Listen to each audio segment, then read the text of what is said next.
Миний охин хаан сурна гэж бодож байна. Эндэл сурна штэ. Тэгэл болоо юу? Тэг яах вэ ажилд орно. Тэгээд Тэгээд хүнтэй суун, хүүхд гаргана, аль их нар болно ш. тэгэл болоо мó. Яа ээж. Гэтэ яагаад та дандаа тэгээд гэт хэлэхтэй тийм. Тэгээд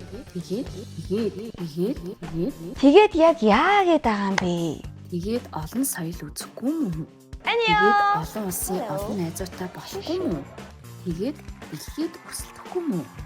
Яаж тийм олон оронд ээлжилт сурах юм? Тийм боломж байд юм уу тэгээд? Байлгүй яах вэ? Эхний жилдээ Монголдо санхүү эдийн засгийн их сургуульд, 2 дахь жилийнхаа эхний улиралд Филиппиний Assumption их сургуульд, дараагийн улиралд нь Нахва их сургуульд, 3 дахь жилдээ Солонгосын Хандон их сургуульд суралцсан штэ. Ингээд 3 жилийн дотор 3 улсын боловсролын орчинд суралцах нь байна. Тэгвэл би ажил хайх биш, ажил өөрөө над дээр ирдэг болох юм шүү. За тэгээд Тэгээ яах вэ? 3 жил Монгол, Филиппин, Солонгос дамжаа суралцсан үчин дараагийн мөрөөдлөө өөрөө л сонгоно шүү. нийгмийн инновац, олон улсын худалдаа гэсэн 2 чиглэлээр санхүү эдийн засгийн их сургууль болон гадаадын 3 сургуульд дамжин суралцах хөтөлбөрийн талаар 9650 9880 судсаар лавлаарай. Бидний үед гадаадд сурах нь мөрөөдлөөсөн бол харин одоо аль улсаас эхлэх вэ гэж сонгодог болсон байна.